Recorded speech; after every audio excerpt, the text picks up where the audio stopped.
जंबूसर रामजी मंदिर तथा मढीवाड़ी खड़की कृष्ण मंदिरे तुलसी विवाह संपन्न। देव उठी एकादशीना दिवसे तुलसी विवाहનું સુંદર આયોજન મઢીવાડી ખડકી તથા રામજી મંદિર ખાતે કરવામાં આવે છે, જે અંતર્ગત પ્રતિવર્ષની જેમ ચાલુ સાલે પણ તુલસી વિવાહનું રંગેચંગે આયોજન કરવામાં આવ્યું હતું। વિદ્વાન બ્રાહ્મણો દ્વારા તુલસી વિવાહ ઉત્સવ મંત્રોચ્ચાર થકી કરાયો હતો।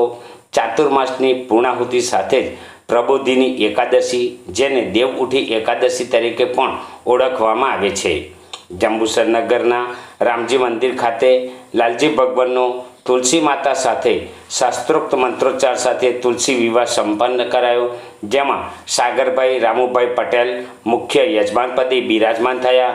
આ સહિત અશોકભાઈ જાંબુકિયા, દિલીપભાઈ ગોરસવાએ પણ તુલસી વિવાહનો લાભ લીધો હતો તથા ગણેશ ચોક મઢીવાડી ખડકી ખાતે પણ તુલસી વિવાહનો પ્રસંગ રંગેચંગે ઉજવવામાં આવ્યો।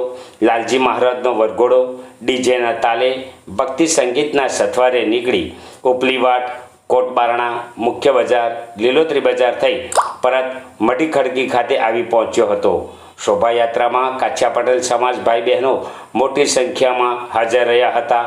ત્યારબાદ બ્રાહ્મણો દ્વારા મંત્રોચ્ચાર સાથે તુલસી વિવાહ સંપન્ન થયો હતો, જેમાં પ્રફુલભાઈ વસંતભાઈ તલાટી અને મામા તરીકે વિપુલભાઈ ગાંધીએ તુલસી વિવાહમાં લાભ લીધો હતો। તુલસી વિવાહના દર્શનાર્થે ભાવિક ભક્તો મોટી સંખ્યામાં આવી પહોંચ્યા હતા।